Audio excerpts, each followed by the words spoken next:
following program is an exclusive Disruption Networks production. Disruption Network and First Source Federal Credit Union have teamed up to help support the Central New York Veterans Outreach Center, Sunday, April 28th from noon till 4 p.m. Located at the Veterans Outreach Center, 726 Washington Street in Utica. There will be food, live entertainment, raffles, live podcasting from the D, and an appearance by Audie from the Utica Commons. We are looking for donations of clothes, non-perishable food items, furniture, toiletries, hygiene products, or a minimal cash donation of $5 at the door day of event. All ages are welcome. For more information on donation, drop-off locations, and entertainment lineup, please check out DisruptionNetwork.net. Disrupting Hunger, Sunday, April 28th, brought to you by First Source Federal Credit Union. Tax season is here, and First Source wants to help you be prepared. Our friends at Furley, Moran, Freer, and ESA have given us some great tax tips to share. Read the blog at fsource.org for helpful answers to your tax questions and feel better prepared before you file. First Source members can also receive a discount on TurboTax software. Be ready for tax season with help from your friends. File smarter, live smarter with First Source. Membership requirements apply. Federally insured by NCUA. The Baseline is back with all new episodes every Sunday night at 8 p.m. right here on Disruption Network. The complete rundown of news and notes around Major League Baseball. Get caught up with fantasy rankings, predictions, league leaders, standings, and more. Join JP and SPG as they bring you original segments like 3 Up, 3 Down, the Haps on the Haps, Tip of the Cap, and the Field Report. Don't find yourself out of the Baseline. Join the Baseline every Sunday night, all season long, only on the D. Hey, it's Cassidy, and you're listening to Disruption Network.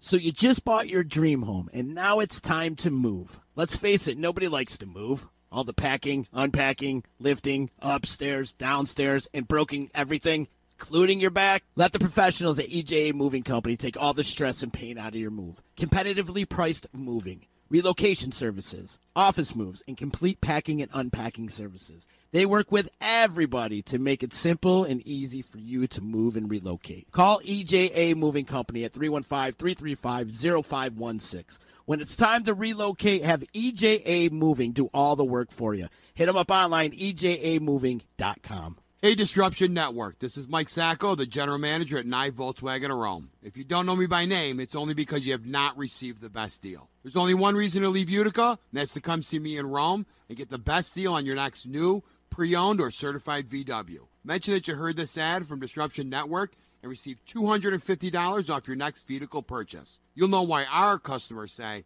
I love my Nye VW. Come see us at 5865 Rome Taberg Road in Rome, or visit us online at nyvwofrome.com. The Property Sisters of the Mohawk Valley was born when 3 top producing agents with over 25 years of combined experience selling real estate joined forces to take real estate to the next level. We practice with honesty, integrity, and the knowledge to help make the buying and selling process easy and stress-free for all of our clients. We pledge to always make our clients our top priority from start to finish, and even after the house is closed. We will always be a valued resource for information and assistance for our buyers and sellers. Our customers over the years have become not only past clients, but great friends. As we join hands together as the Property Sisters of the Mohawk Valley, we look forward to serving our clients and our community and making a positive difference. You can reach us at 315-601-9630 for all of your real estate needs. The Disruption Network is making moves. For upcoming events, news, interviews, and new daily programming, keep in the loop with us at DisruptionNetwork.net. Like, follow, and subscribe to all our social media. And check out all our podcasts on iTunes, Google Play, Stitcher, and Spotify. Get up on the D, DisruptionNetwork.net.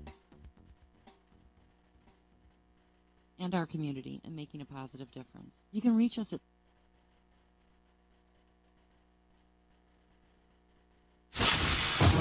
The following is a presentation of Disruption Networks. Ladies and gentlemen, it's time for the Baseline. Play ball!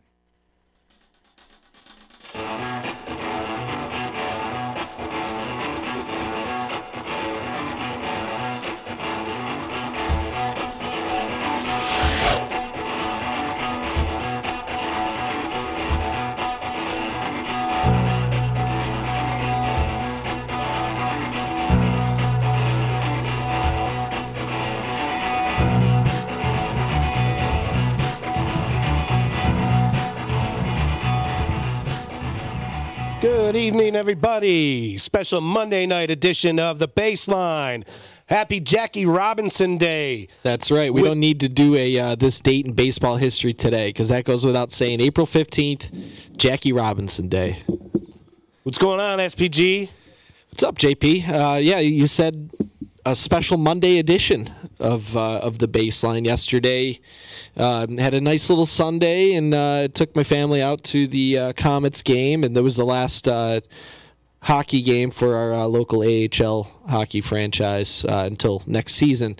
And I'm leaving with my my family, my wife and son and daughter, and I said, well, that was the last game of the year, and my daughter just says, that just means it's almost time for the Blue Sox. And I said, that is right, because a month or two from now, we'll be going to catch some baseball down at in Utica here and catching the local team.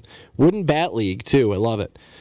So, yeah, we are, we're phasing out hockey season and winter sports season, despite how it feels out today. But, yeah, had a good weekend. Tiger Woods, too. How about that? That's another sign of spring when the Masters comes. I know that's not baseball related per se, but it's always a sign of the change of the seasons to me when the Masters. Tip of the cap to Tiger Woods. How about that for a story? Round of applause for Tiger Woods. I agree. Saw a really cool picture of Tiger Woods circulating yesterday. It was some of the best golf I've ever watched in my life. That was exciting. It was exciting stuff. And I saw a really cool picture making the rounds on Twitter, and it was Ken Griffey Jr. and Tiger Woods back, I don't know when, maybe even late 90s, right after he won that first Masters in 97. And it was Tiger Woods on the field for batting practice, just hanging out next to the kid. Oh, I saw that picture, yep. Yeah, really cool. Wearing a Mariners jersey. Dave checking in. What's going on, Dave? Thanks for tuning in.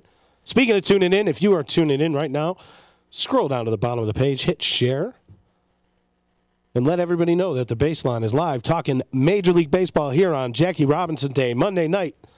Everybody wearing number 42 tonight in honor of Jackie Robinson. Been doing that since 2004. Really nothing we're going to say that people tuning in right now don't know about Jackie Robinson. So definitely a tip of the cap to number 42. Yeah. 1947 when Jackie Robinson made his debut. Changed the game.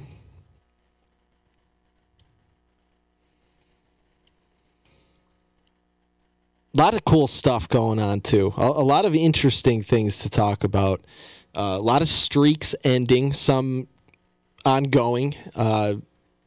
At both ends of the spectrum. Whit Merrifield's streak, 31 games, and he extended it by beating out an infield single. Bunt single. A bunt single. Extends the hit late streak. Too. I was watching the game. They did a live look-in on MLB Network. Bunting down the third baseline and hustling and beating it out. And then the next day he goes 0 for 6 against the Mariners, and the streak is over. But, yeah, what an awesome accomplishment. 31 games. Breaking George Brett's franchise record. Anytime that you can be mentioned in the same breath as Hall of Famer George Brett in Royals history, you know you did something good. One of the more exciting players to watch in Major League Baseball is Whit Merrifield. Can do everything. I mean, he led Major League Baseball in hits last year, was up amongst the leaders in stolen bases and runs. Yeah, I believe he led. Guy. I think he led the AL in stolen bases last year. And the Royals, fresh off a sweep of the Indians now, don't look now, they got 5 wins.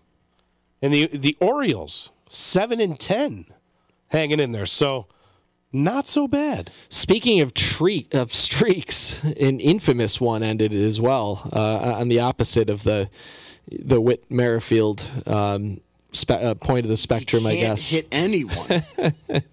Except for Rick Porcello. He can hit Rick Porcello, apparently. He got 3 hits in that game. It's terrible. Ending his 0 for 54 streak. Chris Davis. Cyrus Davis. And he hit a home run today, too, off of Boston reliever Hembree. He hit a home run today? He hit a home run today. Don't believe what I just saw. Imagine that. Don't believe what I just saw.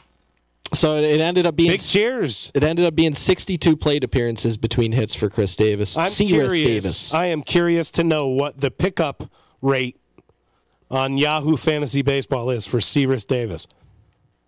You think he's over 1,000 ads now? Home run and a couple hits the day before? He's on fire. He might be. I'm not touching him. This is, you did pick up Johnny Field last year. Yeah, that was. I'd rather have Johnny Field than Chris Davis, though, at the major league level. Dave checking in with the nerdiest stat, no doubt, of the day. 9 out of 10 Hobbits agree. Whit Merrifield is the best player in baseball. For those of you not familiar, I'm sure Dave will clue you in. I don't think I'm going to say it right, but Whit Merrifield may have been a character in The Hobbit. Maybe he was a Hobbit. Maybe he is a Hobbit. Maybe that's why he's so fleet of foot. Either way, I know that he led the major leagues in hits last year, and he's off to a pretty good start this year, hitting in 31 straight. Whit Merrifield. Hit Merrifield. Why are you putting so much emphasis on the H, SVP? Hit Merrifield. Hit. Another streak that ended.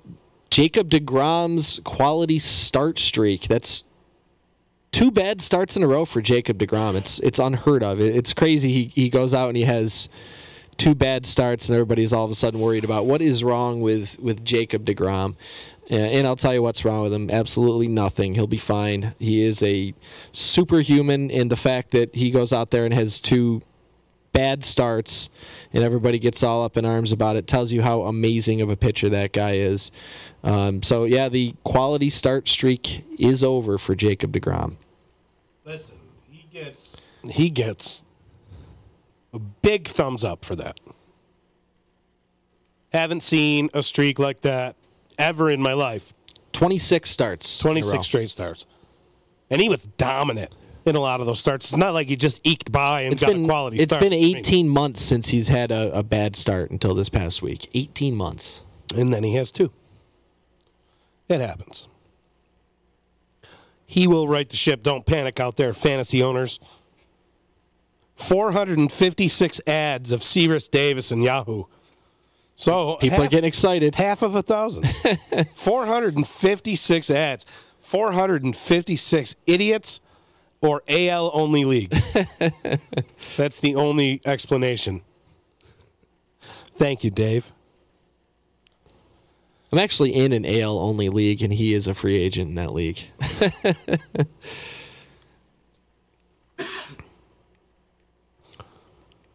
So speaking of the Mariners, a few minutes ago when we were talking about the ending of the streak for Whit Merrifield, the Mariners are off to a great start.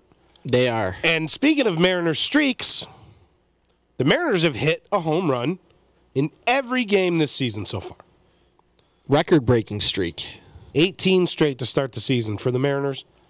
I'll tell you, I didn't think they were going to be as bad as Vegas predicted, but I certainly didn't think that they were going to start the season 13-5. And if there was a destination for Craig Kimbrell right now, like you said last week, Seattle could be calling Craig Kimbrell.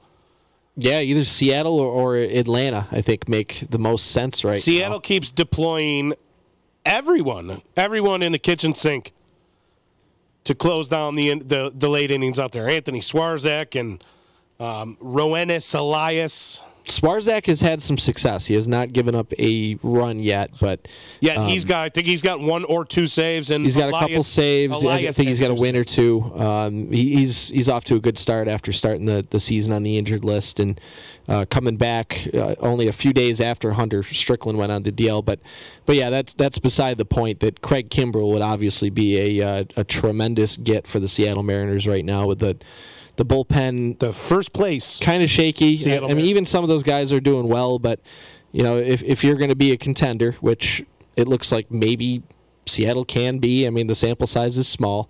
It is only the middle of April, but the lineup looks legit to me. Dan Vogelbach just crushing the ball. Jay Bruce with 7 or 8 home runs now. Domingo Santana on another planet. Even D. Gordon hit a home run. I mean, he hit one out the other day. Domingo Santana, yeah. Mitch Haniger. Mitch Haniger is hitting well. The lineup looks legit, and they have Kyle Seager coming back at some point in the next maybe month or so. And they managed to shed a lot of payroll to the point where if they needed to make a run and needed to add some guys, they could. And the starting pitching has been pretty good. Our boy Eric Swanson. Eric Swanson, the off-piece in that James Paxton to New York deal, but a highly coveted piece. If you really read in between the lines of that trade, a lot of experts were saying don't discount Eric Swanson going over just because Justice Sheffield is coming over in this deal. Eric Swanson's a big piece. Eric Swanson getting the call up to Seattle, so he's going to join that rotation. Justice Sheffield going to be up there. So things could be looking up for a little while here for the Mariners. Made some fairly interesting moves. Were able to offload Cano, obviously a big chunk of change. Had to move their closer and Edwin Diaz to do it. That's why they find themselves in the position they're in with having to use Swarzak and Elias et al. Down there in that bullpen. But man, 13-5 and looking pretty good right now here in the AL. Speaking of looking pretty good in the AL and streaks, we talked about Tommy Pham. Did we get to Tommy Pham? I don't think we even mentioned that streak, but that is one that needs to be mentioned. Tommy Pham's got an on-base streak going dating back to last year. It is a franchise record down there in Tampa. The first place Tampa Rays with 4 losses, 12-4 on the season. Not a surprise here on the baseline. We were both, we had them high up on our list. SPG had them making the playoffs from the get-go. I've always been a real big fan of Kevin Cash and what he's doing down there, maximizing out his roster. But guess what? His roster is just as good as anybody else out there that's spending $150 million on their team. And I agree completely about Kevin Cash, but I do have to throw this one out. He had a head scratcher the other day. Blake Snell was in there pitching fantastic, and I don't think he had even hit 90 pitches yet, and he pulls him from the game, and I think it was after the 5th or 6th inning. It was early in the game, and he looked like he could still go another inning or two. He pulled him, and the bullpen promptly blew the game. It was one of the most un-Kevin Cash-like moves I've seen in quite some time. But all these guys, no matter how great a manager you are, you're always going to have those couple moments here and there. Baseball can be a cruel game, and decisions like that can, in a split second, come back to haunt you.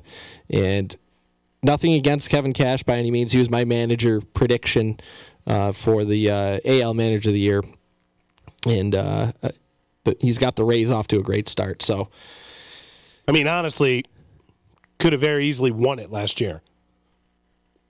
I mean, Bob Melvin and Kevin Cash, we talked about it ad nauseum last year and even the beginning of this year. 1A, 1B. Either one of them were worthy recipients of Manager of the Year last year. And so far, they look like good candidates this year, too. A lot of our predictions, I'll tell you, I know it's only been a month. A lot of our predictions look pretty damn good. I picked Herman Marquez, and he is off to he has been awesome phenomenal start. Almost flirting with it. Well, definitely flirting with complete a game yesterday. Complete game shutout yesterday. Complete game shutout, one hitter. Awesome start for Herman Marquez. Also, the Twins off to a really solid start at 8-4 in the Central there, with the Indians behind them. 8 wins to 7 losses. Not so much offense, no offense, but not so much offense going on there in the Indians. I believe coming into yesterday's games, the Indians were bottom in Major League Baseball in OPS. Not really where you want to be to try to win or make a run at a division. The Tigers hanging tough with 8 wins in that division too, but interestingly enough, the Tigers only have 40 runs scored this entire season, whereas Cleveland, with all the public struggles they've had on offense, 52 runs scored. So the Indians have 12 more runs than the Detroit Tigers do, almost a run a game. But not what you're expecting with that Cleveland team. You're expecting that looking at Detroit coming into the year, but you don't expect Cleveland to be there. And I'm sure there's plenty of time for them to right the ship. 5 wins each for the White Sox and the Royals. But the Astros are the big story right now in the AL. Aside from the Mariners at 13-5 and 12-4 for the Rays, the Astros are surging 11-5, but they are 9-1 in their last 10. Looking pretty good out there. Looking like the contender that we thought they would be early on in the season. Tough lineup to get through right there. That's a tough lineup. And also a top 3 or 4 pitching staff that's really solid. And Osuna looks good. I had the displeasure of being able to watch him in the Yankee series and all of these live look-ins that I watch on MLB Network. And he comes in and nails it down. He works quick. He's got another little hesitation gear that he goes into that he fools hitters with that I really hate. I don't know if you happen to have seen it, but I hate it. I think the prediction I made in our predictions episode, our season preview, that is looking the worst right now is the Colorado Rockies sitting at 4-12 in the basement of the NL West. They've had some injuries. They are having trouble scoring runs themselves, and really the only bright spot so far has been German Marquez. I don't even think Nolan Arenado has hit a home run yet. He does not have a home run yet. He can't hit anyone. Arenado, as part of the No Home Runs Club, not a good club to be in here on April 15th and 18 games into the season, or somewhere about 15 games into the season. I'll tell you that the number that jumps out to me right now, looking at these early numbers that we're seeing, we're 3 weeks into the season now, I think. Run differential, the Boston Red Sox right now are at minus 32. Minus 32 run differential. To put that in perspective, there is only two other teams. There's one other team tied with them. That's the Colorado Rockies we just mentioned at minus 32. And then you have the Miami Marlins at minus 34 run differential. Crazy. Insane. So you got Boston struggling. They just got destroyed by Baltimore. Chris Davis hitting his first home run today on Patriots Day. And you have the other juggernaut of the AL East, the Yankees, with just almost every single player on the roster on the injured list. 12 of them. There is 12. Is that including CC? We did get CC back. CC's off, yeah. So we had a great start. He looked great. Him and Marquez were German were a perfect combo for that game. I thought that went perfectly. And it's good to see CC back on the mound. I thought he looked good. He looked happy out there. And he looked like he was feeling all right, with the health issues he was having in the offseason. Some pretty serious, scary stuff, too. Not your typical baseball injury type things, having some issues with his heart. It's good to see him out on the mound and smiling. And props to him. He had a great start. One of the few bright spots for the New York Yankees over the last week or so. Some interesting stuff going on this weekend as we, for the first time this season, not going to be the last, but first time this season, we have had baseball in 3 separate countries this weekend. Of course, with the Mexico series going on and the Toronto Blue Jays having a home series, we had baseball in Canada, the United States, and Mexico. It was a busy baseball weekend in this continent. That's right. The Reds dipping down with the Cardinals for 2. The Reds victorious in the first one, 5-2. Cardinals taking the next one, 9-5 yesterday. First time of 3 times this year that we're going to have baseball in Mexico. I'm sorry, it's the second time because Arizona and Colorado played in spring training down there, and now 2 times in the regular season because we're going to get Houston and the Angels sometime in May go down there. And also we're going to end up in England this year in addition to already having been in Tokyo. Major League Baseball is going international this year, which kind of segues into what we're going to cover for our 7th inning stretch tonight. So stick around for our 7th inning stretch. SPG and I are going into extra innings tonight, and we're going to give you the top 10 destinations for Major League Baseball expansion. We're talking expansion. We're going to have baseball in England already this year, and we're going to have baseball in Tokyo and in Monterrey, Mexico. So we want to know, where do you want Major League Baseball to expand to? Are you a native of someplace that doesn't have baseball that you think, are you from Ann Arbor, Michigan, and you think you need a team right next to the Tigers? You from Utica, New York? Utica? Anywhere. It doesn't matter where you're from. We want to know. Let us know where you think are the Hey, is this heaven? No. Obvious Iowa destinations for Major League Baseball. Maybe Iowa, perhaps. The Des Moines Dusters. You never know. Could Des Moines support Major League Baseball? Dave, What's the population of Des Moines, Dave? Is it feasible? I need a quick report from our off-site statistician, Dave. I need a quick report, a needs analysis on Des Moines and Major League Baseball. Can Des Moines sustain? Des Moines, Iowa. Hello. Is there sustainability? Is this heaven? No. It's Iowa. Speaking of Iowa, we are going to check in on our buddy Johnny Field in a little bit and give you the latest to keep you up to date on how his season with the Iowa Cubs is going, and all the other awesome segments to update you on all of our favorite usual players coming up in a little bit. So baseball in 3 countries this weekend makes me so happy.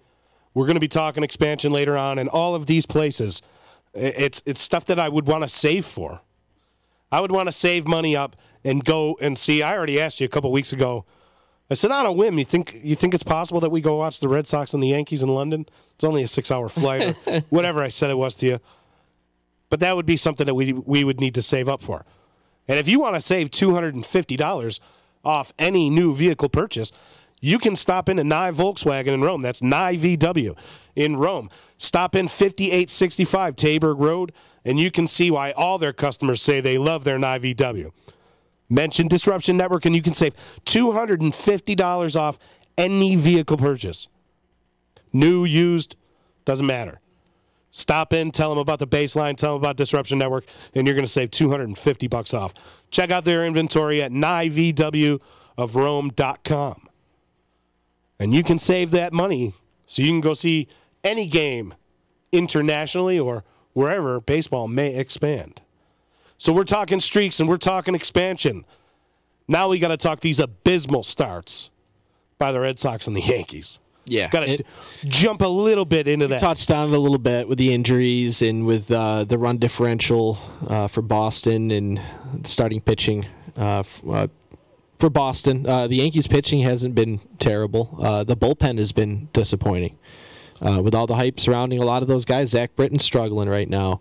Chapman's velocity was down, although it has come back up closer to 100 miles an hour again. So it looks Chad Green has been a problem down there. Chad Green is struggling. Really, right now. really big problem down there. Ottavino has been pretty good. He's had a bad outing or two himself though. So Tommy Canley is a Dr. Jekyll and Mr. Hyde. He comes is in one for sure. time and he is just absolutely electric. And some bad news on Dellin Betances again. A setback for him. For another MRI. He's getting shut down.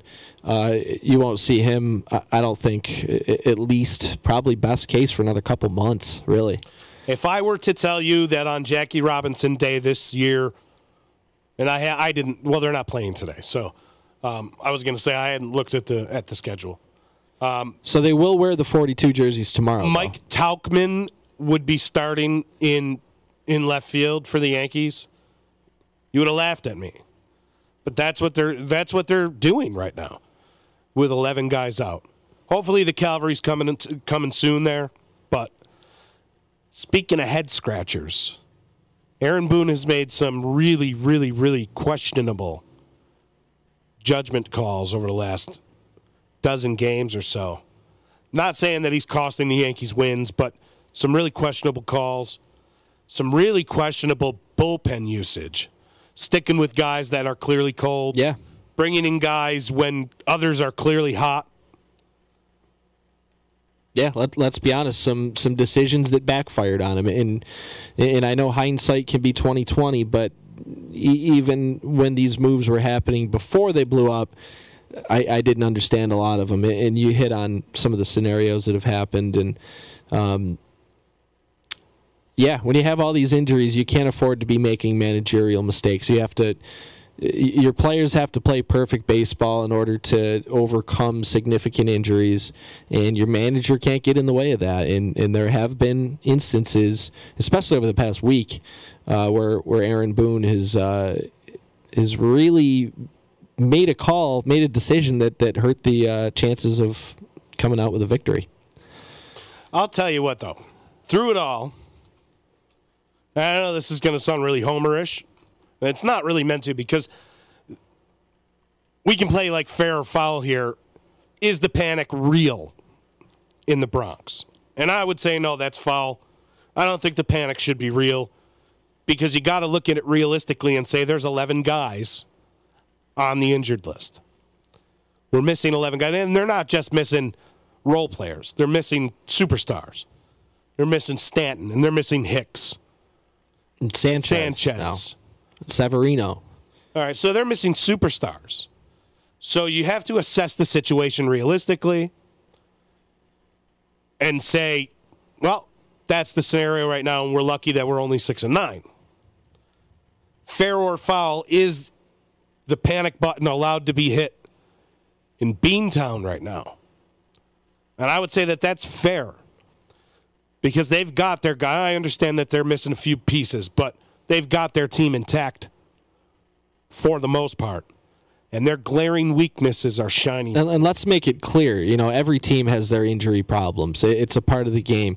11 guys is a little excessive. It is, and I'm not saying that is an excuse for them being 6-9. It is not an excuse because we've watched. But the thing is, it gives you, in my opinion, more optimism going forward. Is you're going to get some of these guys back. So yeah, it's not an excuse for being 6-9. It is absolutely not. No, because we've watched these games and we know that through these 15 games that they very well could be 9-6. It's a reason for optimism, knowing that you have these guys coming back that can give you a boost. And it's a little bit of as to why. In most cases, coming back, but I'll tell you what is concerning is 6-9, not good, but not terrible. 1 or 2 games swing the other way, and you're a 500 or better team, but the record that they have with the schedule that they started with all of these games against the Baltimore Orioles and the Chicago White Sox, the schedule has been. It initially looked to be very kind for the Yankees coming into the season and having a soft schedule to start to maybe give them a boost at the beginning of the year to get themselves to the top of the division out of the gate, but it hasn't happened. And whether or not it is because of injuries, that's debatable. But going forward, I think you'll see this team settle in. I'm not in panic mode as a Yankees fan. But neither am I. I'm looking at it realistically, and I'm looking that there's 11 guys on the IL. But in terms of the Boston Red Sox, if I were a Boston Red Sox fan, I'd be hitting panic button right now. There's some glaring weaknesses that are shining through in these first 15 games, 16 games here that need to be addressed, mainly that bullpen. Craig Kimbrell, maybe you'll be hearing a phone call from Beantown. I doubt it, but I guess they could use it. I feel like that ship has sailed, but I guess you never know. A desperate team might finally cave, but I feel like that line in the sand has been drawn in Boston, and chances are he's signing with somebody else. So 16 games into the season. I'm sorry, 17 games into the season. 236, 309, 383, good for a 692 OPS for the Boston Red Sox. Not good. Not good at all. 74 runs scored, as you had said. 126 strikeouts through the first 500. And interesting enough, a Yankees-Red Sox series begins tomorrow. Speaking of which. And I believe Chris Sale is pitching in that game. Mr. Velocity. Now he's going to come out and throw 98 now, right?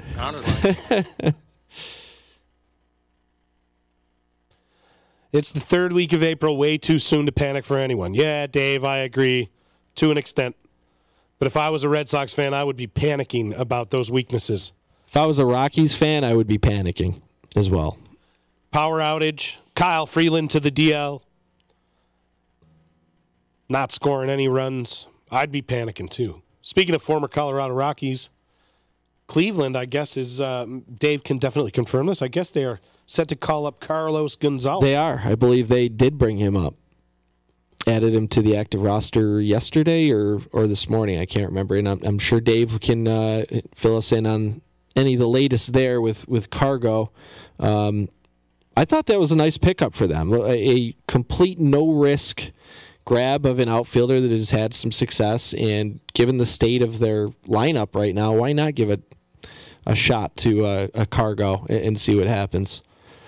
Same thing with Hanley Ramirez. I know that it hasn't really worked out, but why not? Why not take a shot in hope that you hit on at least one of these guys that you're picking up, and then Lindor comes back, and then maybe you have another decent, slightly above average bat in your lineup with Cargo to help support the cause. But yeah, I think that was a nice pickup for the Cleveland Indians. And yeah, he's probably happy to be out of Colorado right now, the way things have started there. Not that the Indians have come out of the gate, but there is playing time to be had if he comes out and he starts hitting the ball.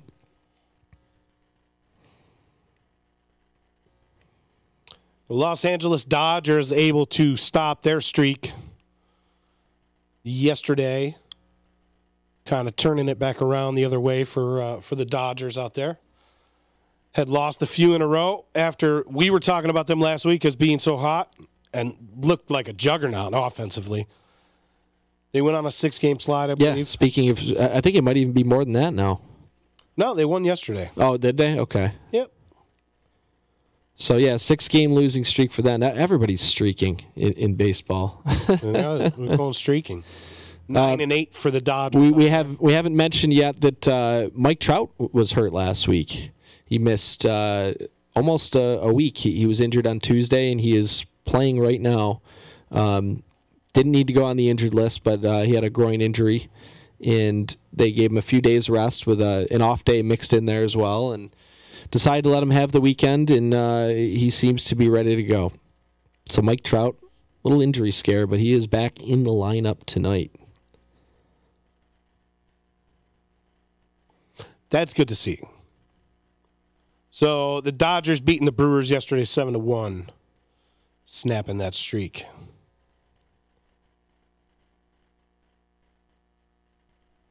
That's a wide open division, SPG. Speaking of Mike Trout, he is 0 for 1 with 2 walks and a run scored in a tie game against the Texas Rangers. Yeah, 6 straight. He's 0 for what? No? 0 for 1, 2 walks and a run. Doing what Mike Trout does. Yep. Time and time again. That's good for your team. A nice shot for your team coming back there. Yeah, anytime you get Mike Trout back, it's good, right?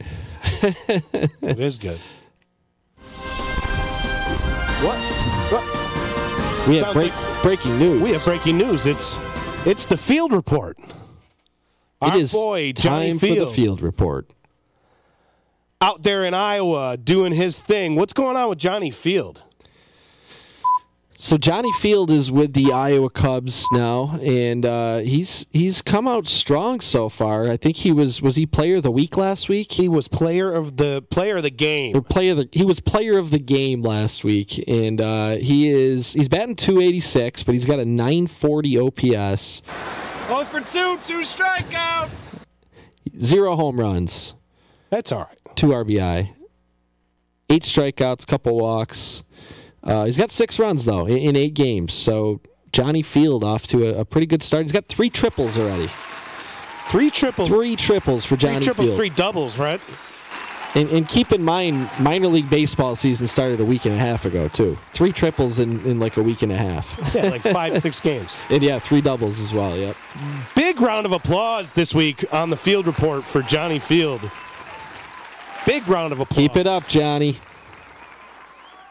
The Field Report. We want to see you get back to the show. Absolutely. We want no fungus on your shower shoes, Johnny. We got to get you out of Iowa. We got to get you back to the Major League roster.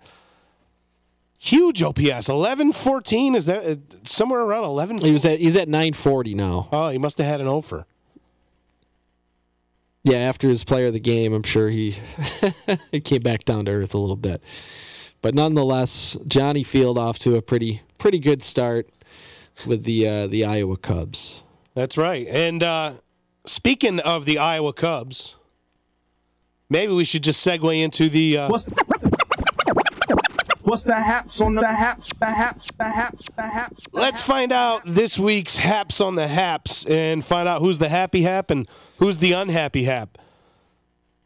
So let's start with Ian Happ, I guess, then. So since we're talking about the Iowa Cubs, and we're probably going to be doing this, these segments intertwined for a while, I have a feeling. Yeah, I kind of like it, though. I like it. It's a shame. They both got fungus on their shower shoes. Ian Happ is probably bummed out or Jay Happ's probably bummed out to be the single, to the be lone grouped in with Ian Happ and Johnny Field in this kind of combined segment now. But yeah, Ian Happ down at Iowa with his teammate Johnny Field. He's batting .225 and he's got a .629 OPS, which is up from last week. He must have had a couple decent games. I know those numbers look awful, but the start he had was horrendous.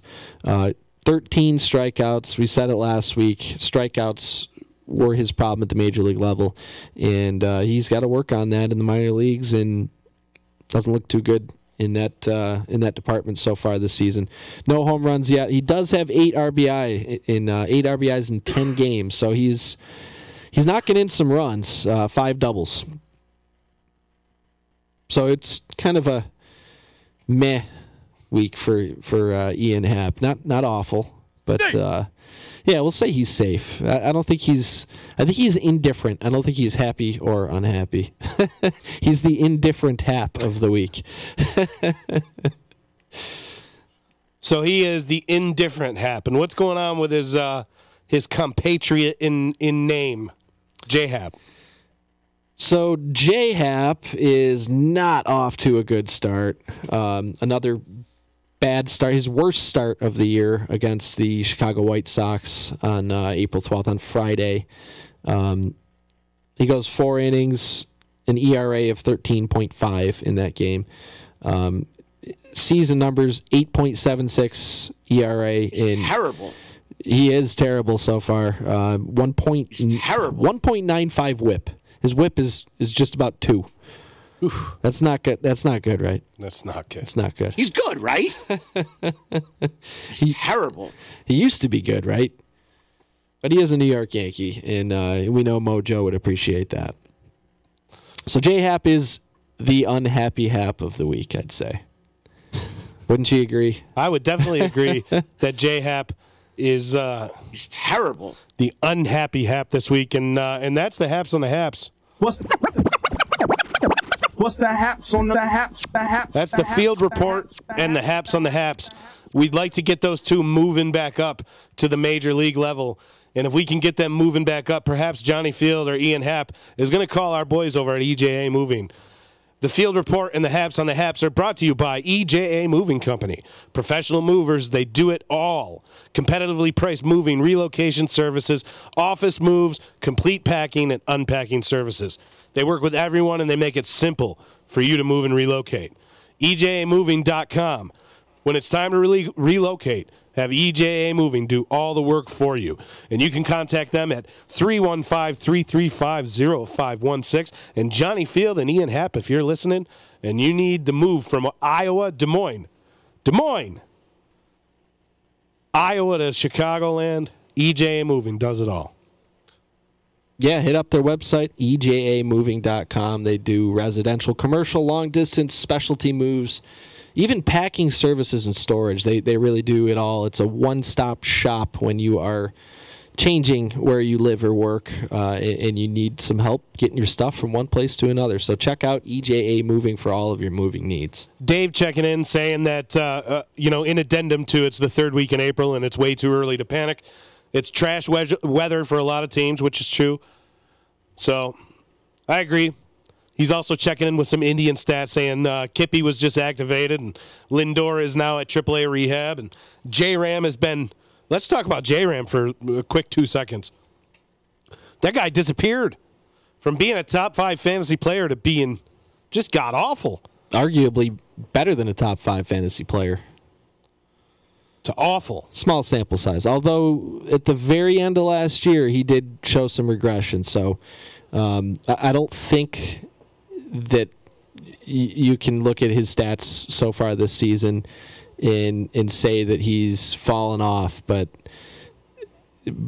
yeah, I mean, you kind of have to wonder after seeing how the end of last season went. But I will remind you of Paul Goldschmidt and Matt Carpenter and those guys last year that started out batting 140 still in the middle of May, and they put up near MVP-type seasons. So Dave hit the nail on the head, of course, yet again with the small sample size, and it is early. Hey, speaking of small sample sizes, maybe now, you can panic if you're the fan of a team and you guys are struggling and there's glaring weaknesses. And I mean, you can hit the panic button in those terms. But for fantasy baseball, if you're a fantasy owner out there, now is not the time to hit the panic button. Stay the course. Hang on to your players. Fantasy averages are fantasy averages for a reason. They're going to turn it around. Just like you said, Paul Goldschmidt last year.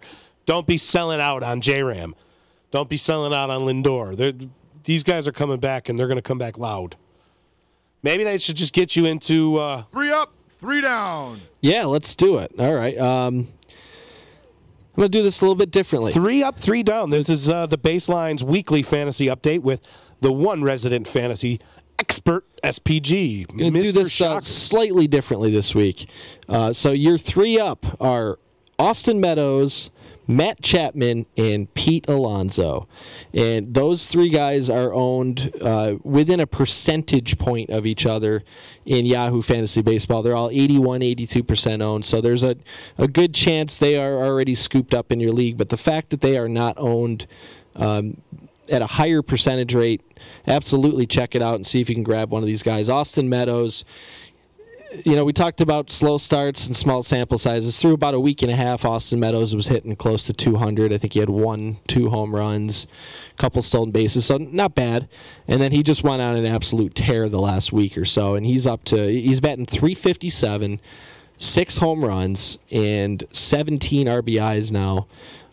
So grab him if you need an outfielder. If he is still available, you definitely have somebody on your bench to drop for somebody that's off to that good of a start.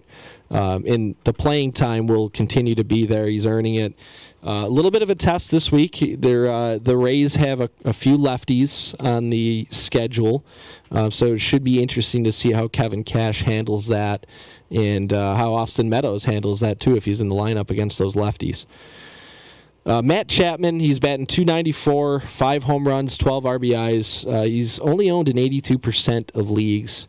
I say only, I know that is a pretty large percentage of leagues, but again, he's out there in 18% of leagues, which blows my mind.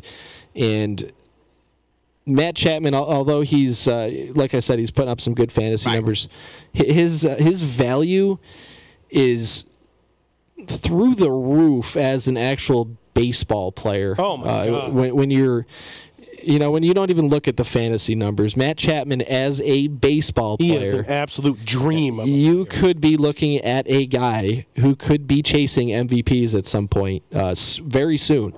If he sustains these offensive numbers, and he has shown flashes of it, he had a really good second half last year. Chapman could legitimately, with how good of a defensive player he is, the best in the league, in my opinion, with all due respect to Andrelton Simmons and some others out there. He's an incredible defensive player, and the offensive numbers have been pretty darn good, too. So Matt Chapman is one of our 3 up. And Pete Alonso, I think, was he your pick for Rookie of the Year in the NL? Was that one of the ones you picked, Pete Alonso? I did. I picked Pete Alonso. No, I think I took Robles and you took Alonso. I know. We split. Yeah, we picked one of the guys, but for sure he was one of our picks for Rookie of the Year. I forget which one of us, because we talked about it a little bit before the show that day. And he is absolutely we're 50-50 on those. Speaking guys. of streaking, another streak. This is the theme of the show tonight, is streaking. We're going streaking. Pete Alonso became the first player since 1900 to have 11 or more extra base hits in his first 10 career games at the major league level. Pete Alonso tearing it up. He is tearing it up. He's batting .346, 6 homers, and 17 RBIs. And he is an absolute beast. The raw power that guy has is ridiculous. He also has a stat worth mentioning this week, Pete Alonso. The only player since they started measuring StatCast exit velocity on home runs. The only player to crack the top 10 not named Giancarlo Stanton or Aaron Judge. Tied for number 8, I believe he was, at like 113 miles per hour. Something like that. I don't remember the exact numbers, but he cracked the top 10. He's the only guy not named Judge or Stanton to crack the top 10 in exit velo on a home run when he hit an absolute scud the other night. Pete Alonso. I like that one. Where he's going to get another charge. And the Mets are right there, too. The Phillies are ahead of them, but it is close. I like the Mets. They're both off to good starts. That's definitely one pick I made. I got the Mets winning that division. I like the Mets. Who else you got? So that's your 3 up. Now we got the 3 down. Your 3 down this week, Sean Newcomb, Lourdes Gurriel, and David Robertson. You're out. So Sean Newcomb was sent down to the minors, actually, when they brought Touki Toussaint up. Toussaint had a nice start, a nice appearance, and they sent Newcomb down. Mike Foltynewicz is on the verge of returning. Kevin Gausman just came back not too long ago, a week or so ago. The rotation got too crowded, and Newcomb he has no command right now. He is a promising young pitcher, but he just cannot get a handle on his command. And he's walking too many guys and giving up too many hits. And the Sean Newcomb we saw at the beginning of last year is not what we've seen over the second half of last season and spring training and his first couple starts of this season. So you mentioned it's not too early to give up on players, but it is time to drop Sean Newcomb if you have not already. Lourdes Gurriel, another one who was sent down to the minor leagues. And glad I drafted him.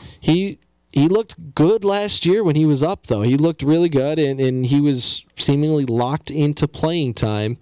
And he got off to such a bad start, they decided to send him down to the minors and have him, go play with the likes of Johnny Field and Ian Happ and Tim Tebow down in AAA. Two strikeouts. So Lourdes Gurriel is now with AAA Buffalo. Ooh. We go see him in Syracuse. Yeah, we could. So hopefully he can get it back together in the minors because he was a pretty exciting young player. Still is a very exciting young player. Just didn't have it to start the season, and he finds himself in the minors. And David Robertson's the last one. David Robertson has gone on the IL, and Yahoo's got you all messed up. Yeah, they do. I know. It's just Yahoo. Thanks, Yahoo. Some sleeves at this level, son. So David Robertson, a 5.4 ERA, a whip over 2 in 6 Ks in 6 2/3 innings, and he is now on the DL with right elbow soreness. Ooh. That's not good. Placed on the DL today. Hector Neris, Sir Anthony Dominguez, and maybe Alvarado in line for saves. They always mix and match in that bullpen anyway down there. Always doing things, Gabe Kapler, with that bullpen down there. Yeah, he loves Edubel Ramos, I believe his name is. He throws him in there all the time, and he usually gets lit up, but he keeps going back to the well anyway. For fantasy owners out there that were perhaps counting on David Robertson to be their closer, what'd you think? Who would you tell them to go out and get?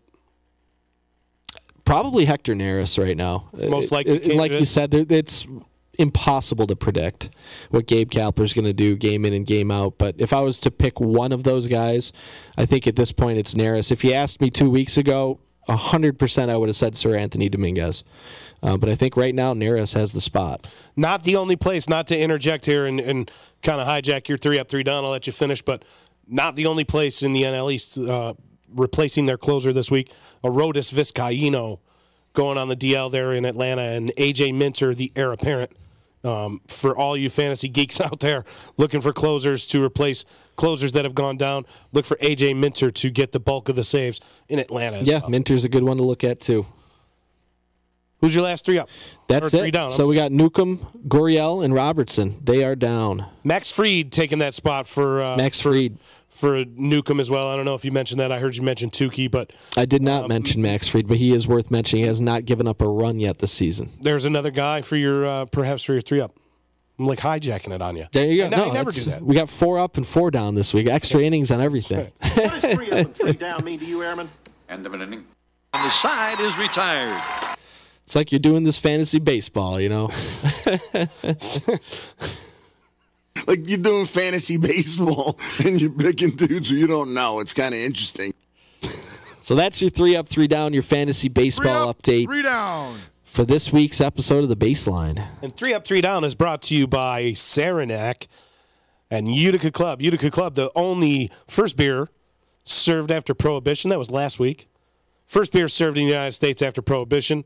They wheeled it down on a silver platter, and there it was served in Utica, New York. So big up to Saranac. Check out Saranac.com for information on their Saranac Summer Concert Series. A couple big names coming into Utica, rolling in for this summer, so go check them out. Thanks a lot, Saranac. Cheers. Cheers. That's going to bring us into my favorite part of the show, I think, your favorite part of the show. And we're going to do some expansion talk today. Ladies and gentlemen, it's the 7th inning stretch. It's time for the 7th inning stretch.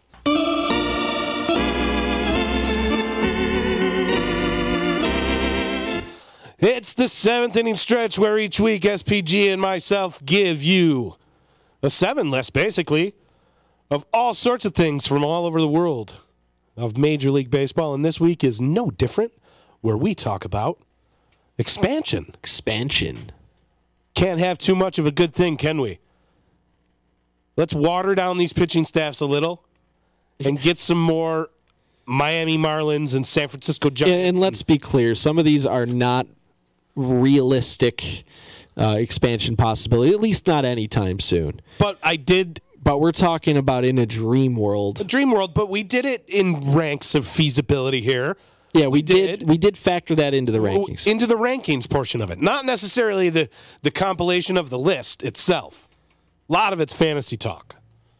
But we definitely rank them in terms of feasibility and overall sustainability. I still don't have the numbers on Des Moines, Iowa. We're going to go into this 7th inning stretch here naked because I don't have the numbers on Des Moines, Iowa. I can't even put them on my list. Can't even put them on my list, Dave. You're slacking. That might have been when he was gone. Hey, is this heaven? No. It's Iowa. So, needless to say, Des Moines, Iowa is not on our list, but what is on our list is number 10. Who you got? So let's add this wrinkle to it, too. This is not necessarily pure expansion. This could be a franchise relocation, too. Not that I would want to see that happen to any fan base. So we'll say cities. Except Boston. Except Boston.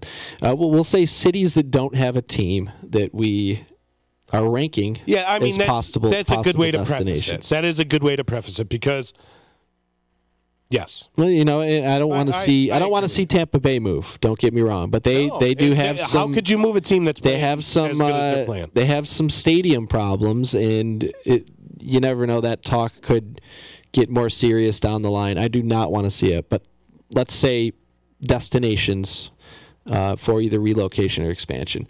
So coming in at number 10. Fresh off the heels of the Mexico series this weekend, we've got Mexico City as the number 10 city for a potential Major League Baseball team. I like it. What do you think about that, Mexico City? I like it. Huge population. You know, obviously the cost of living and things of that nature. If we're talking international expansion, that's the main thing that's going to be talked about, is the difference between, you know, a team in Mexico City or a team in New York City. Yankee Stadium, by far the most expensive stadium I've ever been to. If there's a more expensive stadium in Major League Baseball, I want somebody to show it to me.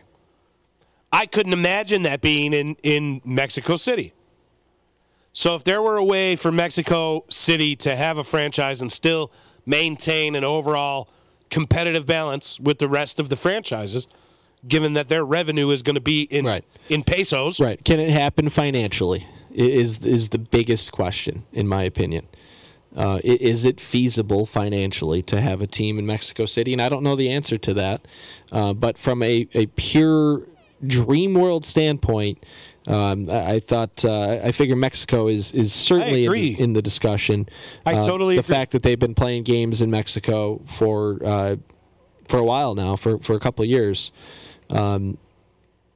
Anytime you see these international games, and obviously Tokyo is not a realistic potential city because of the 2-hour flight. 2-hour flight from Houston. Right. So travel is no issue. It's not an issue. It's no issue at all. The finances would be the main issue. You look at, the Canadian dollar and the U.S. dollar. Yes, they're different. Yes, there's an exchange rate. Yes, the cost of living is different in Toronto, but Toronto plays more like a North American city than Mexico City does. So, I mean, that would be the only thing, the only hang-up for Mexico City. But if you looked at that stadium this weekend, it was mobbed. And there is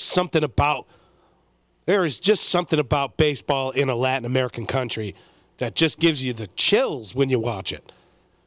The fans are into it. So do I think it could be sustainable in Mexico City? Yes, I do. I think that the financials are something big. That's the big hurdle there. But Mexico City, I like that. Number 10. We got it number 9. Number 9, we're going to throw it back stateside, and we're going to go to a region that it's not too awful saturated, but one team up there in the Northwest, in the Pacific Northwest. But I'm going to go with Portland, Oregon. Portland, Oregon, a city that is on the uptick, if you will, socially and economically, and I think a sustainable place. They do a good enough job with the Blazers. So I'm going to go with Portland, Oregon, number 9. Yeah, that's a city that is looking for more professional sports. Currently, they only have the Portland Trail Blazers of the NBA, I believe, and I've heard them mentioned as a potential NHL city prior to Seattle getting the team. I've heard them mentioned as a potential baseball city. Yeah, I didn't even know Seattle got an NHL team. Yeah, coming soon. I think 2 years from now. Coming soon. Theater near Portland was in the discussion for that. So they are certainly looking for more professional sports to bring into that city. Could create a very cool natural rivalry with the Seattle Mariners. Be an interesting destination for a team. I like it. Who we got on number 8? So number 8, we mentioned a dream world, and with the current state of things, if we were ranking in terms of if feasibility came out of it completely, this would be my number 1. By a landslide, this would be my number 1. But go ahead, continue. So how about you mentioned, what'd you say, a couple-hour flight to Mexico City? Yep. How about 90 miles off the coast of Florida? Cuba. Havana, Cuba. Obviously not feasible for various politically driven reasons right now. It looked like there was some positive momentum building here in Major League Baseball in Cuba's relationship, but that there was some bad news on that front recently. But in a dream world, imagine that a team in Cuba in just you're out. How ridiculously he knows who how ridiculously electric that stadium would be. POTUS. Your OTBL. You're out of here. No argument there. But yeah, I mean, we could do an entire show on this, the Cuba crisis for Major League Baseball right now, and the key players and the people that are standing in the way of it. But I just think I agree completely with you that it would be probably my top choice. Listen, if it was feasible, it's not feasible in Havana, Cuba. Like number 1 bucket list of place to see a game. I like to go to an Industrialis game, Industriales against Santiago de Cuba is like it's the Cuban equivalent of Red Sox Yankees. Listen, you want to talk? We just said, or I said, with the Mexico City, how good Latin American baseball is. That is the epitome. It is the epitome of Latin American culture at baseball games. Is go watch a video about the Industriales. That's the Cuban Yankees, in case you guys are wondering. Something awesome. I would love to see a team in Havana, Cuba. And we talked about how we included realism in our rankings. Yeah, otherwise I tell you they'd be right at the top. And it's unfortunately not realistic, at least not in any time in the immediate future. But Dave checking in saying he wants to know if we have identical lists. Yes, pretty close. Pretty close. But yeah, Havana, Cuba, for sure.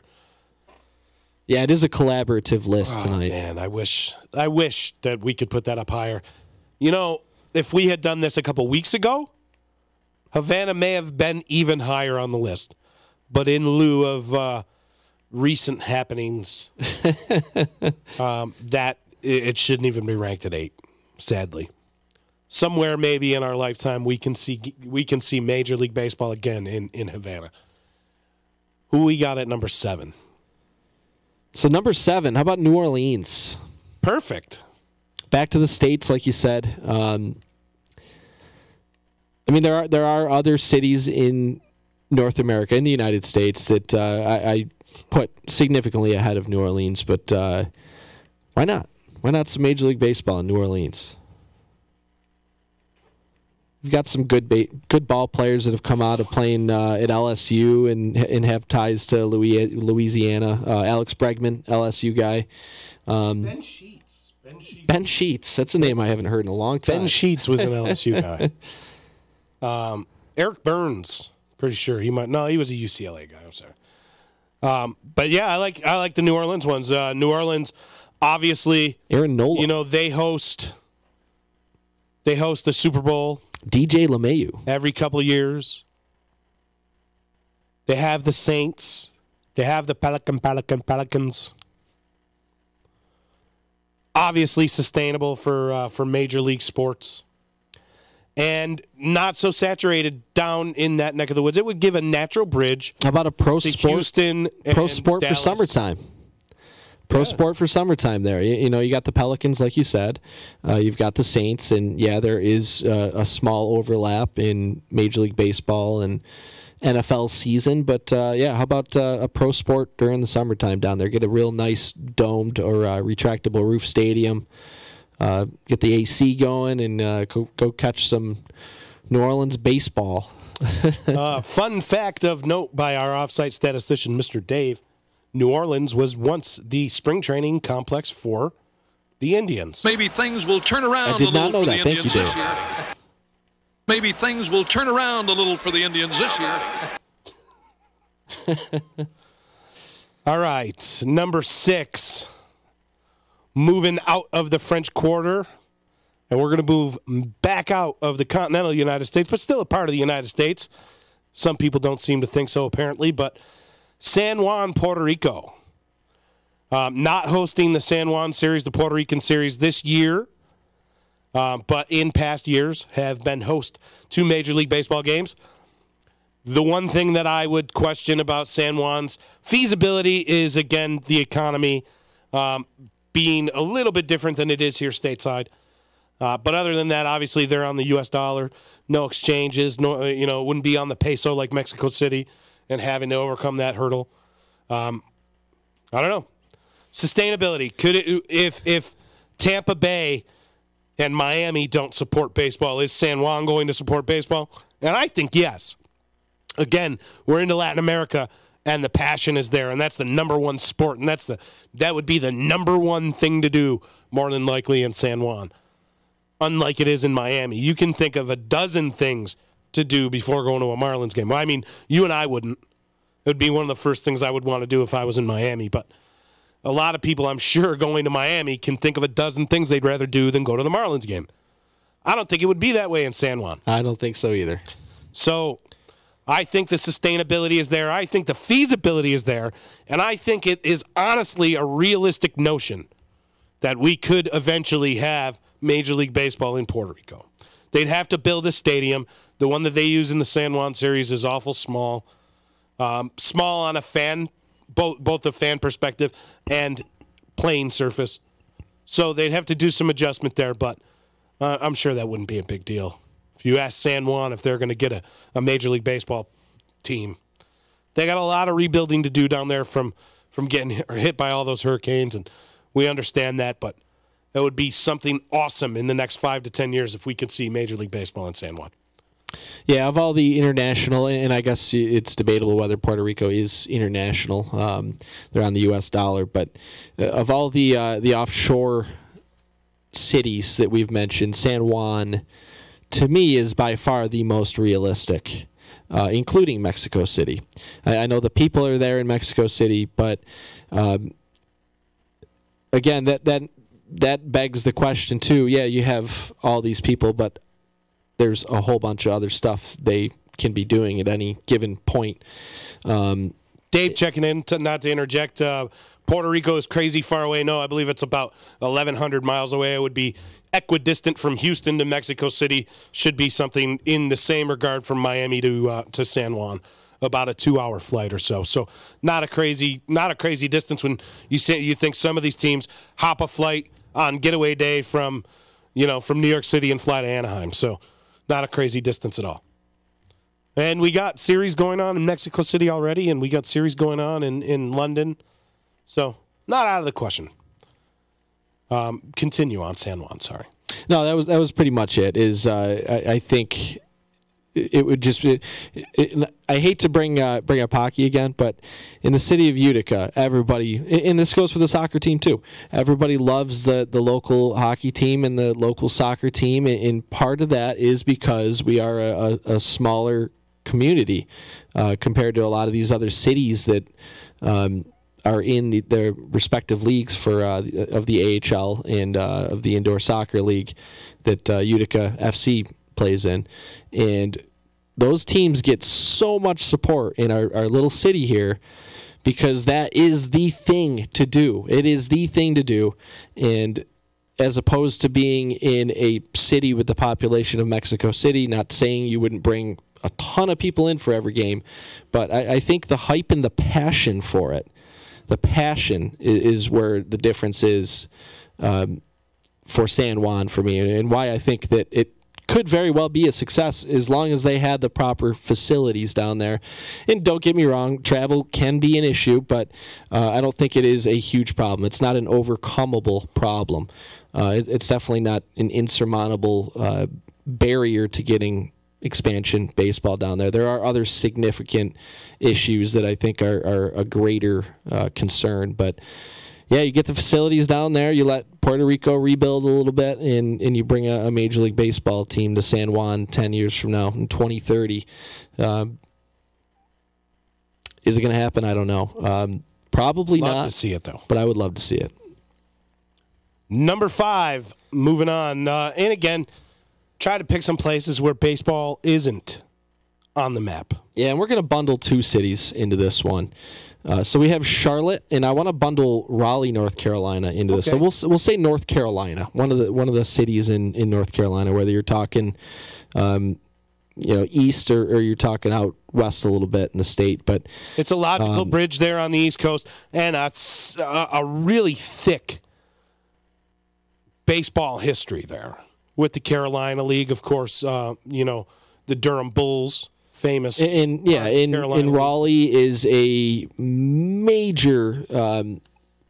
There's a lot of people from all over the country that live in Raleigh, North Carolina, and similar to what we talk about with we talked about Las Vegas a few weeks ago.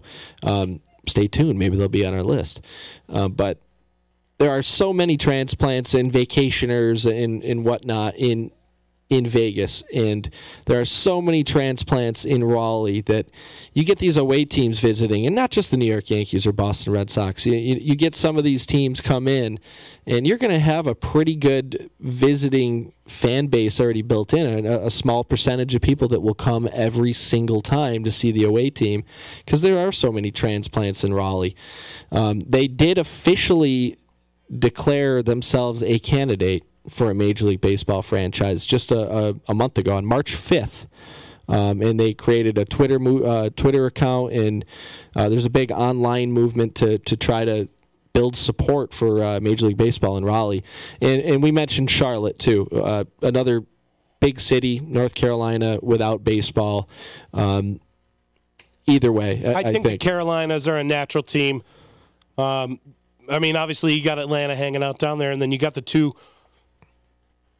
Maryland-ish teams in Washington, the Beltway teams, Washington and Baltimore. Well, does Baltimore count anymore? Hey, listen, more wins than quite a few teams. I shouldn't say that. They are ahead of the Yankees and the Red Sox in the standings. So, yeah. So there's that. Moving on, moving on up from North Carolina. We're going to move way, way, way up from North Carolina, and we're going to cross over the border. Any ideas? Dave, you got any ideas of where we're crossing the border at?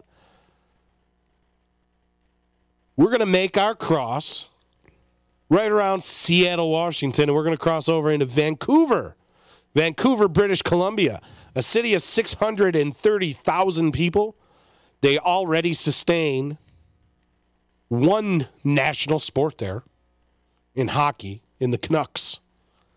Interesting connection between the city we're sitting in right now and the city of Vancouver.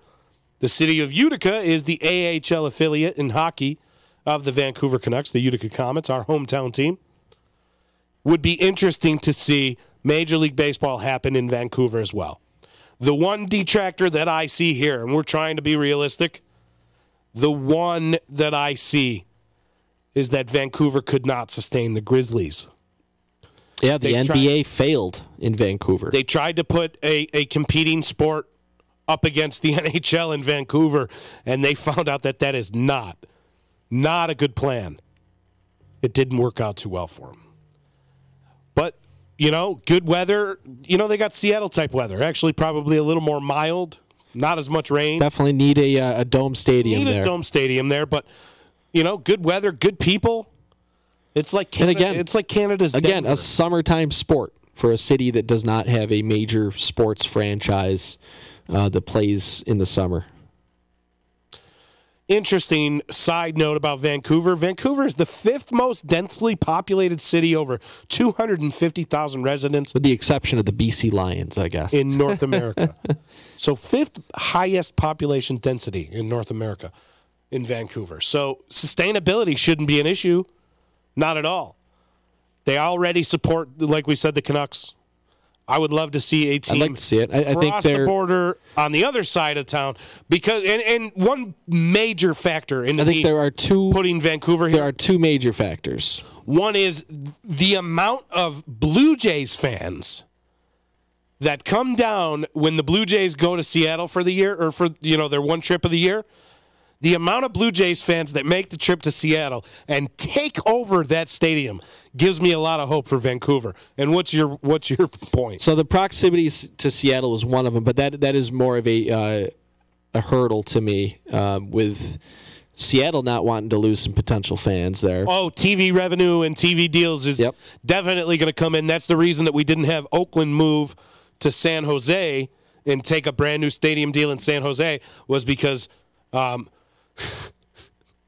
I'm sorry, I was about to make a no way San Jose pun, but San Francisco said no way San Jose to Oakland because it was going to cut into their TV share. So you're absolutely right in saying that could be a potential hurdle. And the other hurdle is there is a city in Canada, another city in Canada that should be ahead of them in the pecking order. And they may be ahead of them in the pecking order on the baseline 7th inning stretch here. But moving on from number 4, Vancouver, we're going to move into number 3. Who do we got at number 3? How about Nashville? The Music City. The Music City. There's another area of the United States without a heavy content of baseball. You could count it as the Midwest, I guess, but it gets more southern for me. And really, you don't have too many teams there. Could be a natural geographic rival with the St. Louis Cardinals or perhaps the Cincinnati Reds, but not a whole awful lot going on in that region there. So Nashville, what has Nashville got going on? They got the Predators. They got the Dolly Parton Museum. Music. They got a lot of good music. A lot of music. Yeah, I think Nashville would be a good spot for a team. And there is some movement, some discussion going on there to try to make the case to bring MLB to Nashville. There's a local businessman by the name of John Lohr who has been laying the groundwork for a Major League Baseball team to come to Nashville for almost a couple of years now.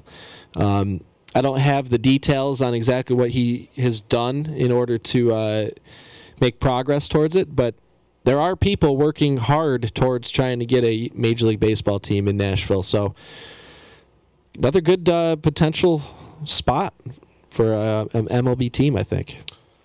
I like it. I wouldn't mind that. I mean, it's almost drivable for us too, so I definitely wouldn't mind someplace like that close getting a stadium. Yeah. But if you look at geography, like we said, it's right smack dab in the middle, right before we cross over the mighty Mississippi. It's a good spot for baseball in the United States. A little bit on the warmer weather side. Gotta watch out for them twisters, though, I think. Mm-hmm.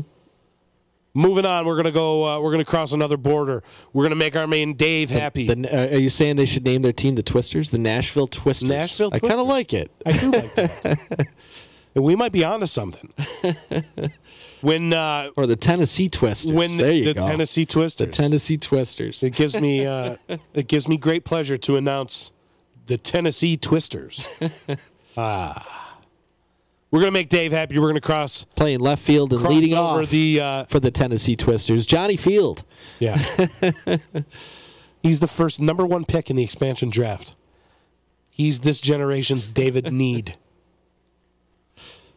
Going to make Dave happy, cross over the northern border one more time. We're headed up I-87. Going to cross over into Montreal.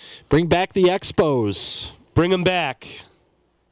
Every single year, the Toronto Blue Jays doing a spring training final tune-up in Montreal to pretty much a capacity crowd compared to the old Montreal. How about that moment with Vlad Jr. last year? Huge. All 21,000 people were on their feet.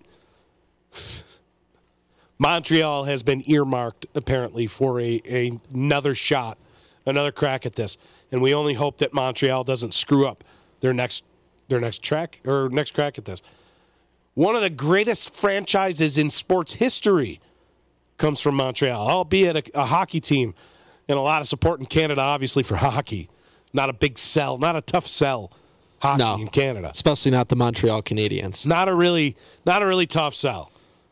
But I mean, that's one of the most iconic sports franchises ever. One of the most successful sports franchises ever. Something like 24 cups, right? Why couldn't they sustain baseball if they really wanted to? And the answer is that they could. And given that we were going for overall feasibility, that's why they're so high on this list. How about this tie-in to today's Jackie Robinson Day? Did you know that Jackie Robinson played minor league baseball in Montreal? I did. He played for the Montreal Royals. And that was prior to coming over to the Brooklyn Zoo. That's right. And speaking of Canadian AAA baseball, Dave checking in with our Vancouver reference. He says the Vancouver Canadians are a minor league baseball team based in the Northwest League. The Canadians were established in 1978 as members of the AAA Pacific Coast League. All sorts of facts about the Canadians he's dropping here. I'm not going to read them all, but if you want to check it out, see Dave's post here. So we're talking about the Vancouver Canadians, the Montreal Canadiens, and perhaps Les Expos coming back. They need another Hall of Famer, don't they? Did Vlad Guerrero go in as an Expo? No, he went in as an Angel, wearing an Angels cap. Yeah, so the Expos, I believe, only have one Hall of Famer. That would be Gary Carter. That's right. They need another Hall of Famer coming out of Montreal. Let's get Montreal. Maybe they can a team. get Bartolo Colon back when they get an expansion team and have him pitch another 10 years, and he'll have finally accumulated enough stats, enough wins and strikeouts to be a Hall of Famer. We did say Dream World, right? We did. So Montreal's off the list, Vancouver's off the list, Nashville's off the list, and Charlotte's off the list. We've gone to Havana, Cuba. We've gone to Mexico City and Portland and NOLA. San Juan and New Orleans, and that leaves us with one. We went to extra innings. We played 10 innings today, and now we're here. We're at the bottom of the first.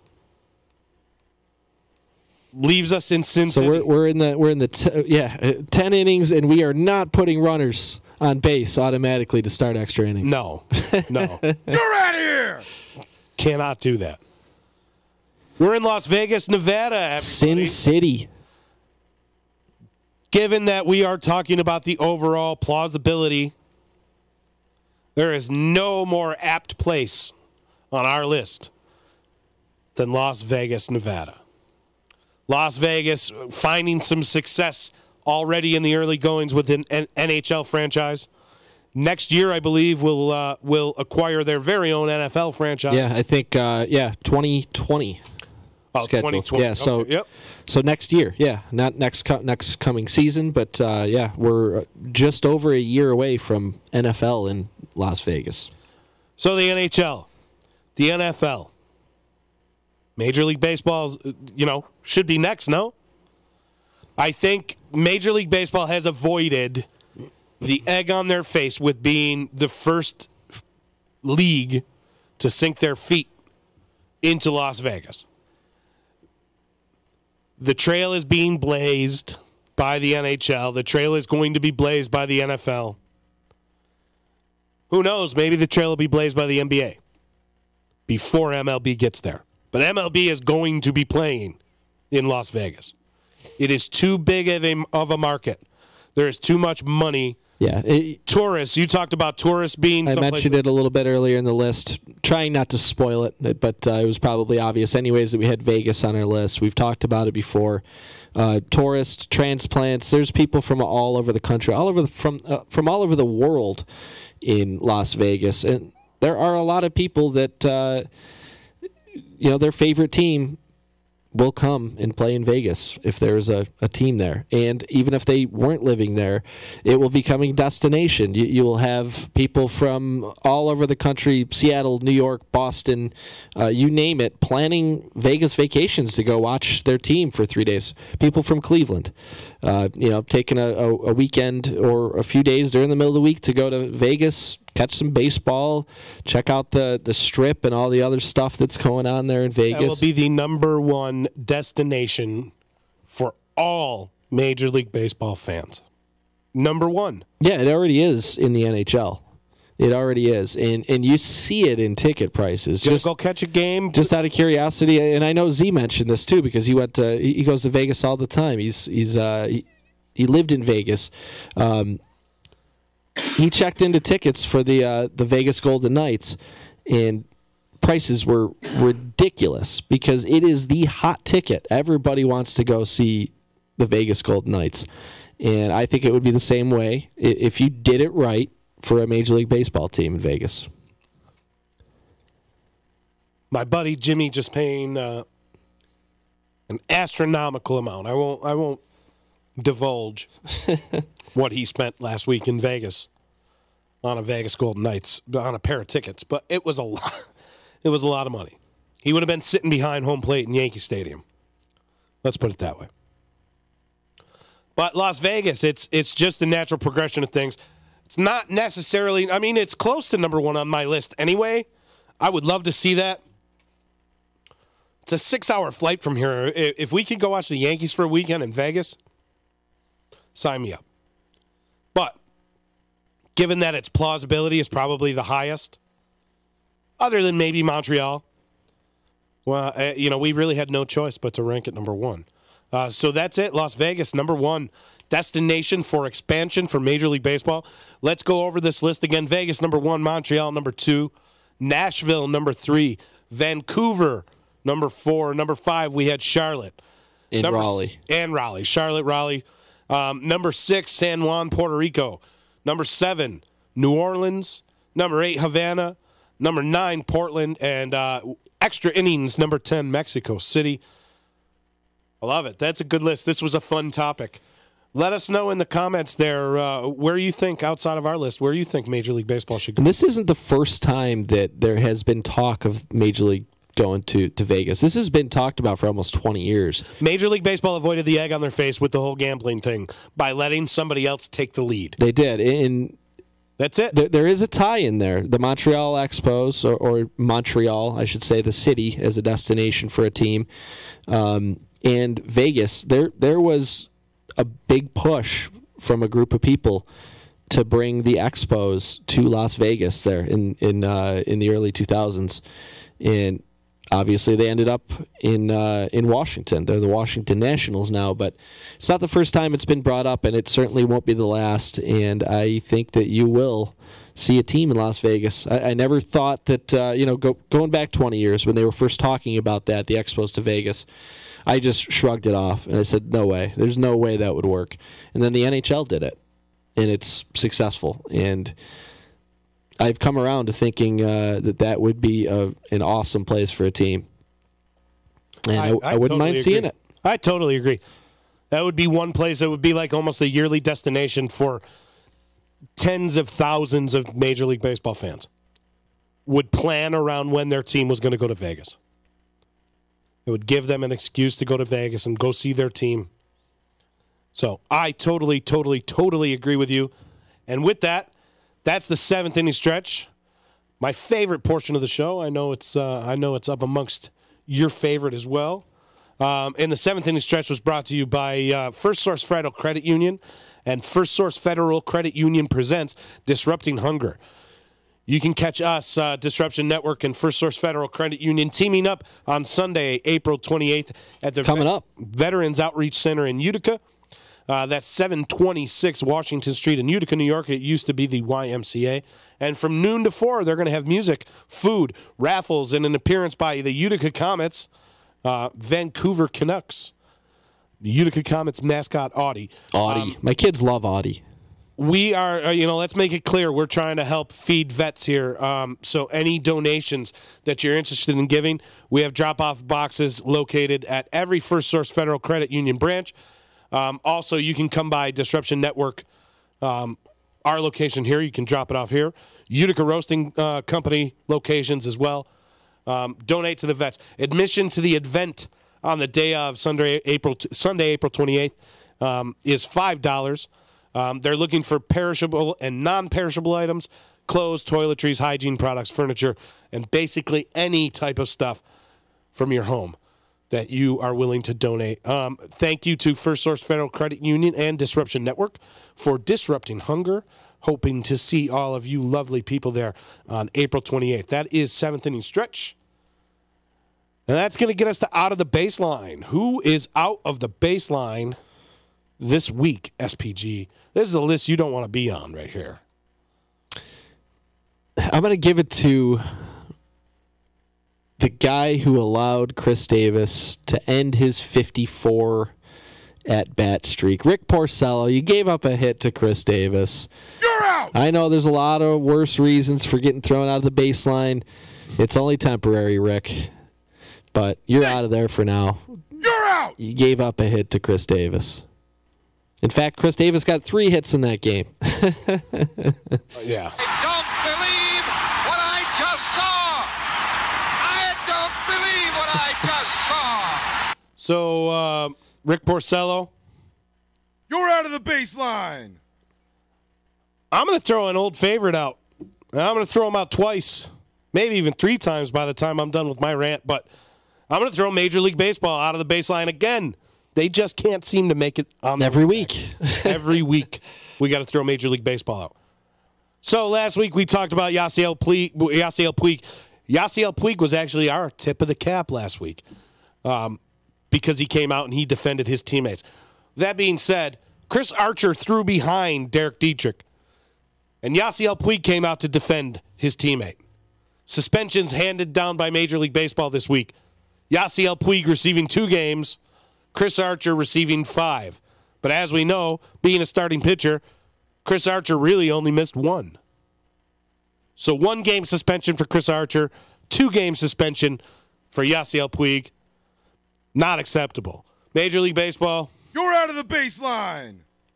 Major League Baseball, you are out of the baseline again. And you're going to find yourself out with the Ford Motor Company. So Ford Motor Company and Major League Baseball, 2 American staples. Hot dogs and Chevrolet and Ford Motor Company and baseball. And apple pie. Ford Motor Company and Major League Baseball teamed up this weekend for the Mexico series. And the Cardinals and the Reds were wearing advertisements on their helmets. Big Ford logos on the helmets of the St. Louis Cardinals and the Cincinnati Reds this weekend in the Mexico series. Not a good look. This isn't NASCAR. It's not. It's not soccer. It's not NASCAR. It's not Highlight. Leave the ads for the outfield fences. Leave the ads for the outfield fences in Little League. Not a good look for Major League Baseball. If we start piecing out all of the uniform and advertising we've got plenty of iconic ads in Major League Baseball stadiums. We have the Citgo sign at Fenway. You have all sorts of... The Budweiser thing in left field at Wrigley. Armatron clock in Yankee Stadium. There are... The Utz potato chip sign if you want to see where a home run's hit. Yeah, I mean, there are plenty of iconic advertisements in baseball. You got to keep them Put them on the uniforms. Keep them off the put them on the uniforms. And I don't want to see Paul Goldschmidt advertising Ford. If you want Paul Goldschmidt to advertise Ford, pay Paul Goldschmidt to advertise Ford. If you want to market Mike Trout, market Mike Trout. Don't throw Samsung on the back of the Cardinals jerseys. And I'm throwing Samsung out just because I think they're next. Yeah, I like Samsung. But Ford Motor Company and Major League Baseball, you're out. You're out of here. Bad trend. This is not NASCAR. Keep it off the uniforms. Keep it off.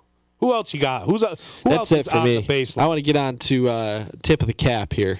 I think that's enough out of the baseline. All right, Major League Baseball, you're going to find yourself out of here. And you know what Rick Porcello did say about Chris Davis after he gave up the hit? He said, "I tip my cap to Chris Davis." And with that, he's good, right? There was another player that says he's good, right? You got to tip your cap. And that was Christian Yelich after getting robbed of a home run by Mike Trout. And he said he tipped his cap. And I also want to tip my cap to Mike Trout, amazing play. Tip my cap to Aaron Judge as well for robbing a home run in the game yesterday, too. Homer card aside, you want to watch an awesome guy in right field? You want to watch somebody that knows how to play the game out there? You're missing it with Aaron Judge. If you think Aaron Judge is nothing but a strikeout guy, he's a 3-outcome player, and he doesn't do anything for his team other than that, you're sorely mistaken. That guy is fun to watch. And a side note about that Mike Trout catch on Christian Yelich, that was the half inning after Christian Yelich had robbed someone from the Angels. I was watching the game. But Christian Yelich went into the gap and made a diving catch and then turned around and doubled a guy off at second, throwing in from his knees. And then he turns up, gives one a ride, which would have been very apropos. That you make a diving catch in the outfield, double off the runner, then you get up the next half inning, you bop a home run, not on Mike Trout's watch. So I watched that play live. So Yelich did actually tip his cap to Trout and tip of the cap to both those players for amazing plays this past week. Tip of the cap to both of those players because, I mean, look at them. Both MVPs. I love it. So I got a tip of the cap this week. Apparently last night, in Arizona, Adam Jones was signaling a young fan in the outfield to receive a ball. Yes. And Adam Jones went to go throw the ball up to the young fan, and an adult fan intercepted that ball. That is one of the worst things ever. That is my ultimate pet peeve. I see it all the time at Utica Comets games, too, during a T-shirt toss or something, and it's clearly being intended for a kid, and somebody just stands up and reaches up and just either rips it out of their hand or blocks them from getting it. That bothers the heck out of me. So Jerk in Arizona that took the ball from Adam Jones from the kid. You're out of the baseline. Back to Adam Jones. What's he do? Next half inning, an official from Arizona goes into the crowd, walks up to the kid, walks right past the guy that took the ball from him, and hands him a whole bunch of stuff, including a signed bat from the whole team. Yep. So Adam Jones, you are my tip of the cap. Adam Jones. And I got one more, too. We mentioned Aaron Judge, but I'm going to give him another tip of the cap. For playing catch with every single fan, but... Because so he hit a home run to right field, and this is not just playing catch with every single fan. The kid who caught the ball yells out to him during the next inning when Judge is warming up for the inning to start, and he says he throws Judge the ball. Judge signs his home run ball and throws it back to the kid. Oh, I didn't even know he signed it. Yeah, he signed the home run ball. The kid threw him the ball, he signed it, and he gave him the ball back. So tip of the cap, Aaron Judge. That's the stuff I love to see. That's the type of stuff that hooked me as a fan, was the potential of something like that happening, and seeing these players and having moments like that in person. So cool. That's what it's all about. The kids, what Adam Jones did, incredible. I'm glad that he was able to make it right when some guy in the stands is being an arrogant jerk and taking something away taking candy from a baby pretty much, and stealing a ball that was intended for a kid at a baseball game. So tip of the hat to those guys for sure. All right, that's out of the baseline. That's tip of the cap, and that is this week's episode. That's episode 5, season 2 of the baseline. And if you want to check us out, you can check us out at disruptionnetwork.net. You can see this episode and all past episodes. Also, check us out on Google Play. Quick shout out too to my buddy Tom. My buddy Tom that was tuning in. He actually wrote the tip of the cap to Judge after signing the ball for the kid who caught his home run ball, was his suggestion, and he beat me to it. He actually put that in the chat before I said it. So credit to you, Tom, and that was an excellent one and deserved tip of the cap. Absolutely. Thanks for tuning in, Tom. And he says I beat you to it, Sean. I like that. Tip of the cap, Tom. So that's it. Episode 5, the baseline. Yeah. Check us out, disruptionnetwork.net. You can check us out anywhere where podcasts are available, Google Play, iTunes. But for now, that's going to be about it. Stay inside the baseline. We'll see you next time. See you next week, everybody. Thanks for tuning in. I'm not against the fans, and I'm here to play baseball.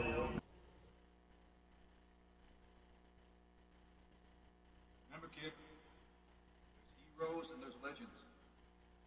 Heroes get remembered, legends never die. Disruption Network and First Source Federal Credit Union have teamed up to help support the Central New York Veterans Outreach Center, Sunday, April 28th from noon till 4 p.m. Located at the Veterans Outreach Center, 726 Washington Street in Utica. There will be food, live entertainment, raffles, live podcasting from the D, and an appearance by Audie from the Utica Comets. We are looking for donations of clothes, non-perishable food items, furniture, toiletries, hygiene products, or a minimal cash donation of $5 at the door day of event. All ages are welcome. For more information on donation, drop-off locations, and entertainment lineup, please check out DisruptionNetwork.net. Disrupting Hunger, Sunday, April 28th, brought to you by First Source Federal Credit Union. Tax season is here, and First Source wants to help you be prepared. Our friends at Furley, Moran, Freer, and ESA have given us some great tax tips to share. Read the blog at fsource.org for helpful answers to your tax questions and feel better prepared before you file. First Source members can also receive a discount on TurboTax software. Be ready for tax season with help from your friends. File smarter, live smarter with First Source. Membership requirements apply. Federally insured by NCUA. The Baseline is back with all new episodes every Sunday night at 8 p.m. right here on Disruption Network. The complete rundown of news and notes around Major League Baseball. Get caught up with fantasy rankings, predictions, league leaders, standings, and more. Join JP and SPG as they bring you original segments like 3 Up, 3 Down, the Haps on the Haps, Tip of the Cap, and the Field Report. Don't find yourself out of the baseline. Join the Baseline every Sunday night, all season long, only on the D. Hey, it's Cassidy, and you're listening to Disruption Network. So you just bought your dream home, and now it's time to move. Let's face it, nobody likes to move. All the packing, unpacking, lifting, upstairs, downstairs, and broking everything, including your back. Let the professionals at EJA Moving Company take all the stress and pain out of your move. Competitively priced moving, relocation services, office moves, and complete packing and unpacking services. They work with everybody to make it simple and easy for you to move and relocate. Call EJA Moving Company at 315-335-0516. When it's time to relocate, have EJA Moving do all the work for you. Hit them up online, ejamoving.com. Hey, Disruption Network. This is Mike Sacco, the general manager at Nye Volkswagen of Rome. If you don't know me by name, it's only because you have not received the best deal. There's only one reason to leave Utica, and that's to come see me in Rome and get the best deal on your next new, pre-owned, or certified VW. Mention that you heard this ad from Disruption Network and receive $250 off your next vehicle purchase. You'll know why our customers say, I love my Nye VW. Come see us at 5865 Rome Taberg Road in Rome, or visit us online at nyvwofrome.com. The Property Sisters of the Mohawk Valley was born when 3 top producing agents with over 25 years of combined experience selling real estate joined forces to take real estate to the next level. We practice with honesty, integrity, and the knowledge to help make the buying and selling process easy and stress-free for all of our clients. We pledge to always make our clients our top priority from start to finish, and even after the house is closed. We will always be a valued resource for information and assistance for our buyers and sellers. Our customers over the years have become not only past clients, but great friends. As we join hands together as the Property Sisters of the Mohawk Valley, we look forward to serving our clients and our community and making a positive difference. You can reach us at 315-601-9630 for all of your real estate needs. The Disruption Network is making moves. For upcoming events, news, interviews, and new daily programming, keep in the loop with us at DisruptionNetwork.net. Like, follow, and subscribe to all our social media. And check out all our podcasts on iTunes, Google Play, Stitcher, and Spotify. Get up on the D, DisruptionNetwork.net.